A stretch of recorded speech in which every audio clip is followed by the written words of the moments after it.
মানে আমি এমন কিছু হয়তো বলতে পারবো না যেটা বললে পরে কোনো না কোনো প্রার্থীর অথবা কোনো না কোনো দলের পক্ষে প্রচারণা হয়ে যায়। কাজেই গতকালকে একই অবস্থা ছিল, আজকেও একটু সতর্ক হয়ে কথা বলতে হচ্ছে।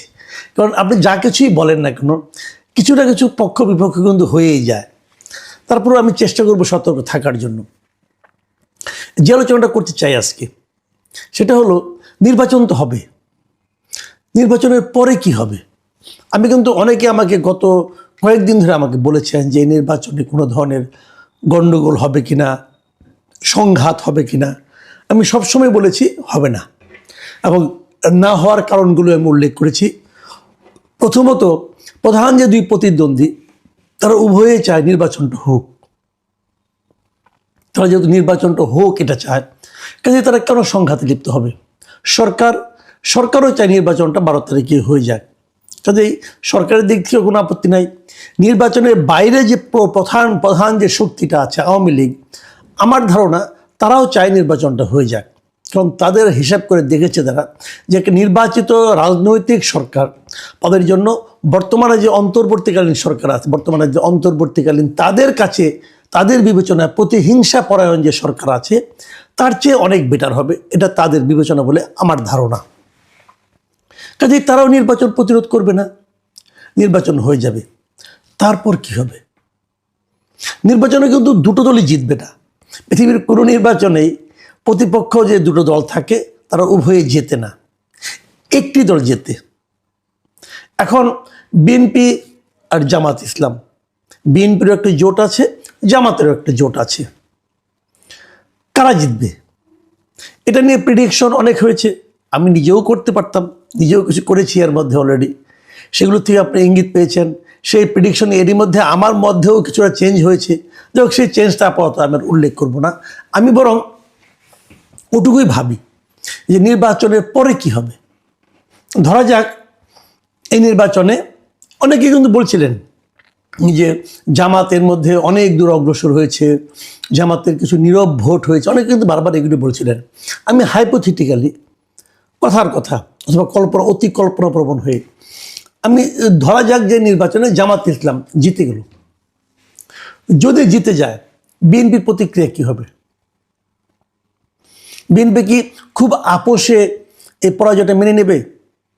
যে কথাটা আমি গতকালকে বলেছিলাম যে আমি দুই নেতার কথা শুনলাম, কোনো নেতাই কিন্তু এই কথা বললেন না যে যদি নির্বাচনে যে ফলই হোক না কেন, যদি আমার দল যদি হেরেও যায় তাও আমরা এই পরাজয়কে মেনে নেব। এই কথা কিন্তু কোনো নেতাই বলেননি, এবং এটা আমি প্রত্যাশা করেছিলাম দুই নেতার কাছ থেকে। তারা বলবেন যে আমরা গণরায়কে গুরুত্ব দিচ্ছি। আপনি আচমকা যদি বলেন যে নির্বাচন ইঞ্জিনিয়ারিং করে আমাকে হারিয়ে দেওয়া হয়েছে, এটা কিন্তু জনগণ পরে আর মানবে না। এই কারণে যদি ইঞ্জিনিয়ারিং হয়, আপনি টের পেলেন না কেন, টের পাচ্ছেন না কেন এখন পর্যন্ত? কাজে ইঞ্জিনিয়ারিংয়ের অভিযোগ ধোপে টিকবে না। কাজে আপনাকে মেনে নিতে হবে আপনি পরাজিত হয়েছেন। এখন কথার কথা, ধরা যাক জামাতে ইসলাম জিতে গেল, বিএনপি কি এই পরাজয় মেনে নেবে? বিএনপির কিন্তু সারা দেশে কেন্দ্র থেকে শুরু করে একদম প্রত্যন্ত অঞ্চল পর্যন্ত বিএনপির যারা নাকি কর্মী সমর্থক নেতা আছেন, তাদের বডি ল্যাঙ্গুয়েজ বলছে যে তারা ক্ষমতায় চলেই গিয়েছেন। আমার তো ধারণা ক্যাবিনেটও মনে মনে একটা তৈরি হয়ে গেছে। এটা স্বাভাবিক, বিএনপি একটা বড় দল এবং অনেক দিন ধরেই তারা বড় দল হিসেবে আছে। সেই তুলনায় জামাত তত বড় দল ছিল না। কাজে হঠাৎ করে যদি কিছু একটা হয়ে যায়, তো বিএনপি এটা মানবে না, মানতে চাইবে না। বিএনপির মানার অভ্যাসও নাই। এর আগে বিএনপি যে কয়েকবার নির্বাচনে হেরেছে, একবারও তারা ফলাফলটাকে মানেনি। আমি কিন্তু 14, 18 কিংবা 24-এর কথা বলছি না। এর আগেও তো বিএনপি হেরেছে, 96 বিএনপি হেরেছে, বিএনপি মানেনি কিন্তু। ফলটা বলছে স্থূল কারচুপি হয়েছে। কিন্তু বিএনপি তো মানার ইতিহাস নাই। এখন যদি বিএনপি না মানে তাহলে কি হবে? বিএনপিকে সারা দেশে একটা বিশৃঙ্খলা তৈরি করবে, সারা দেশে একটা সন্ত্রাস কায়েম করবে, ভাঙচুর করবে। যদি করে তাহলে সেটা আমাদের জন্য, আমাদের গণতন্ত্রের জন্য কতটুকু লাভজনক হবে। আবার বিপরীত দিকে যদি বিএনপি জিতে যায়, জামাতের কিন্তু মনে মনে একটা আশা তৈরি হয়েছে। বিশেষ করে 5টা বিশ্ববিদ্যালয়ে তাদের জয়ের পর শিবিরের জয়ের পর তাদের মধ্যে একটা ধারণা তৈরি হয়েছে, বিশ্বাস তৈরি হয়েছে যে আমরা হয়তো নীরব অনেক ভোট পেয়ে যাব, নীরবে থাকা ভোটগুলো, যারা হয়তো প্রকাশ্যে খুব একটা অ্যাগ্রেসিভ না, কিন্তু ঠান্ডা মাথায় যে ভোটটা চুপচাপ দিয়ে আসবে, এরকম ভোটে আমরা ক্ষমতায় চলে আসব। এই ধরনের একটা ধারণা তাদের মধ্যে, দুই জনের মুখে প্রকাশ করে না, কিন্তু তাদের ভাবভঙ্গিতে টের পাই। যদি এখন বিএনপি জিতে যায়, জামাত কি করবে? জামাতকে মারামারি করবে, জামাতকে সারা দেশে ভাঙচুর শুরু করবে। আমার কেন জন্য মনে হয় জামাত এটা করবে না, এটা আমার ধারণা। করবে না এই কারণে, জামাতের ওই ভাঙচুর করার জন্য যে ব্যাপক একটা যে অ্যাগ্রেসিভ জনগণ লাগে, সেটা জামাতের নাই।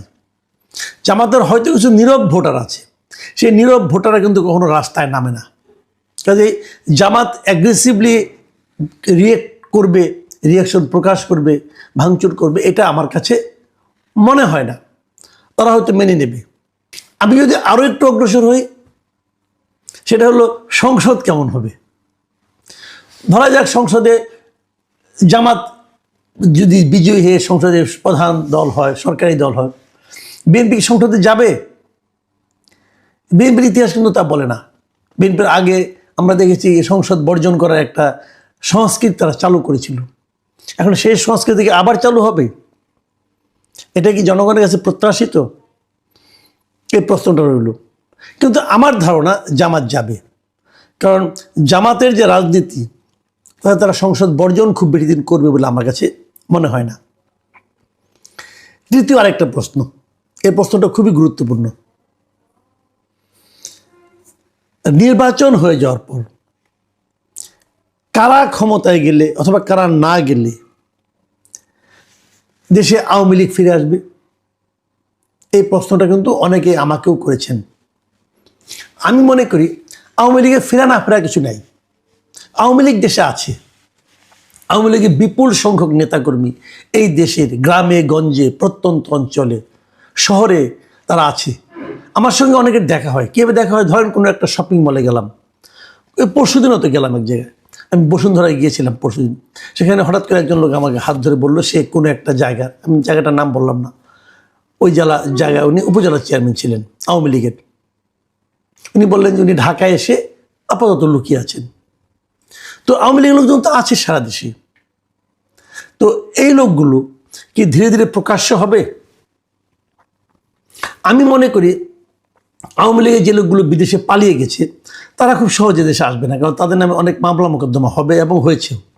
তারা অনেক অপকর্ম করেছে। যারা অপকর্ম করেছেন তাদের প্রত্যেকের বিরুদ্ধে মামলা হওয়া উচিত, কঠিনতম মামলা হওয়া উচিত। আমি মনে করি তারা অপকর্ম করেছেন, তার সাজা হবে না, হওয়া উচিত। যাদের বিরুদ্ধে মামলা মোকদ্দমা নেই, তারা তো ধীরে ধীরে রাজনীতিতে সক্রিয় হবে। এই প্রত্যাশায় তারা কিন্তু নির্বাচনটা হতে দিচ্ছে, নির্বাচন প্রতিরোধ করছে না। তো যদি নির্বাচনটা হয়ে যায়, তারা অবশ্যই আসতে চাইবে। এদের কেউ কেউ আওয়ামী লীগের একটা বড় অংশ বিভিন্ন দলের মধ্যে ভিড়ে যাবে।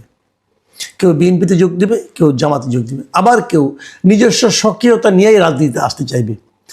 আমার ধারণা যে আওয়ামী লীগের উপর যে রাজনৈতিক যে স্থগিতাদেশ আছে, রাজনৈতিক কর্মকাণ্ডের স্থগিতাদেশ, এটা হয়তো নতুন সরকার এলে এটা হয়তো উড্র হতে পারে। বিএনপি আসলে দ্রুত উড্র হবে, জামাত আসলে একটু সময় লাগবে, কিন্তু উড্র হবে, এটা আমার ধারণা। জামাত যদি আওয়ামী লীগকে নিশ্চিহ্ন করার জন্য বরঞ্চ ওটাকে বরং আরও বেশি করে, মানে আওয়ামী লীগকে নিষিদ্ধ করার চেষ্টা করে, তাহলে যে চাপটা আসবে বিভিন্ন জায়গার থেকে, সেই চাপ জামাত সহ্য করতে পারবে না, আমার ধারণা। তখন আওয়ামী লীগের সঙ্গে সঙ্গে বিরোধী দলে থাকা বিএনপিও কিন্তু সেই চাপের মধ্যে যুক্ত হবে। আর যদি বিএনপি ক্ষমতায় আসে, সেক্ষেত্রে যদি আওয়ামী লীগের উপরে থাকা রাজনৈতিক কর্মকাণ্ডের স্থগিতাদেশ বিএনপি উড্র করতে চায়, জামাত প্রতিবাদ করবে, কিন্তু জামাত এটা নিয়ে যে একদম হুলস্থুল কাণ্ড বাঁধিয়ে ফেলতে পারবে, এটা আমার কাছে মনে হয় না। এখন যদি দুই দলের কেউই আওয়ামী লীগের উপর চেপে থাকা স্থগিতাদেশ এটা যদি উড্র না করে, যদি আওয়ামী লীগকে দেশে ঢুকতে না দিতে চায়, যদি আওয়ামী লীগকে রাজনীতি করতে না দিতে চায়, তাহলে কি হবে? আমার ধারণা সেক্ষেত্রে আওয়ামী লীগ একটা চোরাগোপ্তা রাজনীতি শুরু করবে, যেটা দেশের উন্নয়নের জন্য খুব ভালো কোনো ফল আনবে না। আমি মনে করি সকল রাজনৈতিক দলকেই অবাধে রাজনীতি করতে দেওয়া উচিত, সেই সুযোগটা দেওয়া উচিত। আমি শেষ প্রসঙ্গে আসি। আপনারা জানেন, কালকে আমরা দেখলাম যে আমাদের এই বর্তমান অন্তর্বর্তীকালীন সরকারের উপদেষ্টারা তারা যার যার সম্পদের হিসাব দিয়েছেন। আমি এরকম হাস্যকর সম্পদের হিসাব আমার এই জীবনে দেখিনি। কেমন হিসাবটা হলো, আমি নিশ্চিত যে ওদের সবার ইনকাম ট্যাক্সের ফাইলগুলি নিয়ে কেউ একজন বসিয়ে দিয়েছে। এবং মজার ব্যাপার হলো, তারা যে কাজটা করেছেন, যে দায়িত্ব নেওয়ার সময় কার সম্পদ কত ছিল, দায়িত্বে ছাড়ার সময় কার সম্পদ কতটুকু আছে, এটা তারা বলেছে এখানে। আমরা তো তাহলে দায়িত্ব নেওয়ার সময় যে সম্পদটা আপনার ছিল সেটা আগে দিলেন না কেন? শেষে এসে কেন বলছেন ওই সময় এত সম্পদ ছিল? কেন? আমাদের চাওয়ার সম্পদের হিসাব চাওয়ার উদ্দেশ্যটা কি ছিল? আপনার শুরুতে একটা হিসাব দেবেন, আপনার শেষে আরেকটা হিসাব দেবেন, আমরা দুটো হিসাব মিলিয়ে নেব। আপনার শুরুতে হিসাবটা দেন নাই কেন? দেওয়ার অঙ্গীকার তো করেছিলেন, দেননি কেন? শেষে এসে মিলিয়ে দিলেন কেন? একজনকে দায়িত্ব দিয়েছেন, ভাই তুমি মিলিয়ে দাও, মানে কারোর সম্পদ কিন্তু বেশি বাড়ে নাই, অল্প অল্প বেড়েছে। মানে এত চমৎকারভাবে বেড়েছে যেটা মানে ভাবাই যায় না যে এরা সব সাধু পুরুষ এতদিন কোথায় ছিল। তবে চিন্তার কোনো কারণ নাই। কে কত দুর্নীতি করেছেন তার হিসাব নিশ্চয়ই জনগণ কারো না কারোর কাছে আছে, চলে আসবে। যেদিন দায়িত্ব হস্তান্তর করবেন সেই দিনই চলে আসবে, সবার কাছে চলে আসবে। এবং এই সন্দেহ নিয়ে এই জাতি বেশি দিন থাকবে না।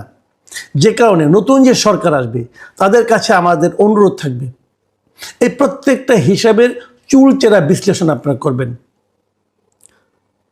আমরা দেখতে চাই যে আপনারা যেন এই গড্ডা লেগে প্রভায় না ভাসান, সবাইকে ক্লিন চিট দিয়ে দিবেন, এটা উচিত হবে না। কারণ সন্দেহ অনেকেরই আছে।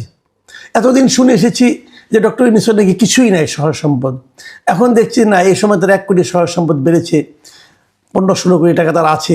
ভালো কথা, আগেরটা তাহলে মিথ্যা ছিল, অথবা এখনকারটা মিথ্যা কিনা জানি না। আবার 666 কোটি টাকা ট্যাক্স যে দেয়, সে ট্যাক্স ফাঁকি নিলেন, ওটা কি তার সম্পদ না কার সম্পদ? একজনের নামে দেখাই দিলাম তাই সম্পদ, এগুলো বুঝি টুঝি না, পরে দেখা যাবে, এগুলো আলোচনা হবে। আমার কথা হলো, 2 নেতাই বলেছেন যে তারা নাকি দুর্নীতির টুটি চেপে ধরবেন। তারেক রহমান বলেছেন দুর্নীতি করতে দিবেন না, দুর্নীতি হতে দিবেন না, উনি নিজে দুর্নীতি করবেন না।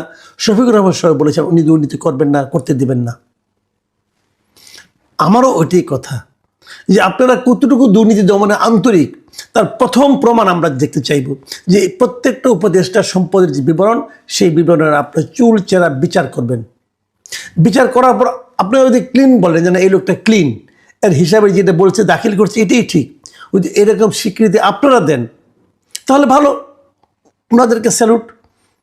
আর যদি সেই স্বীকৃতি না দেন তাহলে বিচার হতে হবে। বিচারটা এখানে উপরে থেকে করা উচিত, ওই পুঁটি মাছ ধরে লাভ নাই।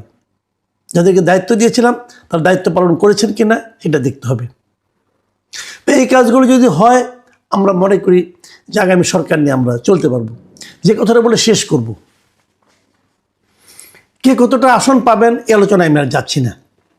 আমি খালি একটা কথা বলি, অন্যরা কি বলে জানি না, আমার একটা অবজারভেশন আছে, সেটা হলো যদি 300 আসন আমাদের কোনো একটা দল 200-র বেশি আসন পেয়ে যায়, তাহলে বুঝতে হবে এটাকে নিরঙ্কুশ সংখ্যাগরিষ্ঠতা, তার মানে সরকার হবে খুবই শক্তিশালী।